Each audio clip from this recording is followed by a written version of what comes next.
We're here with Bill Broad of the Outdoor Specialty Media Group. And Bill, tell us a little bit about what is Outdoor Specialty Media Group.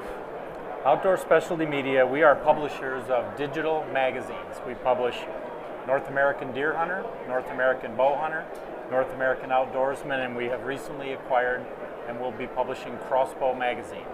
We present them in a complete digital format with an app and an e-reader, and each magazine has its own dedicated website. So for 16 years I was a journalist, and it was print, and print was king. Everything was print. And when people would bring up, well, you got to put it online, they go, that's really changed, hasn't it? It has changed enormously. I've been a publisher for 20 years, so it's been very interesting to watch the whole industry change from an ink on paper dedicated industry to what we find with digital is we can add color to stories that we never in a million years could do. For instance, one of our writers can be talking about using a particular product, a deer grunt call, and they can demonstrate right in the story how to use it. That does a couple things. It adds color to the story, but it also empowers our reader to say, I can do that. Sure. And we can also then embed into that story the ability for the reader to purchase that very grunt call without ever leaving the story. Well, I know when I worked as a journalist, our magazine looked into how people were getting news. And what was happening is because a lot of publications were going digital, they were gathering from here, from there, putting it into an iPad, and then when they get on a flight or whatever, it was custom tailored, is what it was. Yep.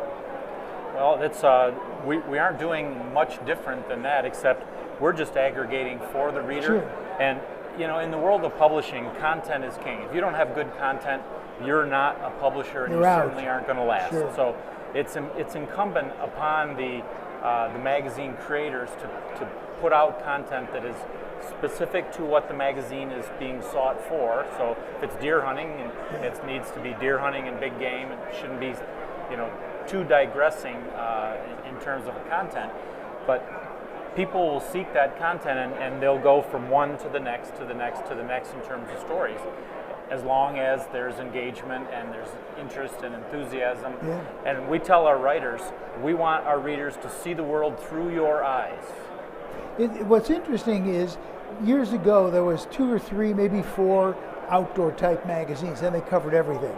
We've become very specialized. There are people who are grouse hunters, that's it. There are people who hunt with crossbows. I mean, that's really sort of segmented the population, hasn't it? It certainly has, and this show is an example of, the amount of effort and financial resources that you invest in your outdoor experiences has grown, and that's kind of necessitated that you can't be a jack of all Sure. trades. You don't have the time, and you don't have the financial resources, and you'd pack your house full of stuff. Exactly. Tell us a little bit about premium subscriber program. Well, our magazines are free, so people can consume the content. We do have a premium subscription program where they can purchase the gear that they're reading about direct from the manufacturers, going through a paywall on the magazine. So they purchase one annual subscription at $29.95, and then they can go into the magazine and get the discount codes anywhere between 20 and 40% and deal direct with the manufacturer. That's interesting. I don't think anybody's doing it. I haven't heard of that before. I think we're new in that, and part of what we're doing here at the show is we're looking for other manufacturers who might want to join this program and let us drive our readers directly to them. We don't transact. We're not in the middle of that transaction. Sure. So that does a couple things for the manufacturers that they like. Is number one, they get all the data, so they know exactly who's consuming their product. Sure. So they get the email address, and they can continue to market to those people. But they also don't have to share any of the revenue. And that works. And that works. That works. So if people are interested in this, how do they find out all about it? They can go to bestoutdoordiscounts.com, any one of our websites, nadeerhunter.com, nabowhunter.com, northamericanoutdoorsman.com, or outdoorspecialtymedia.com. Any one of those websites can get them in touch with us. Bill Broad, thank you very much. I appreciate it. Dave, thanks. It was a pleasure to be with you today. And for SHOT Show TV, I'm David Lombardo.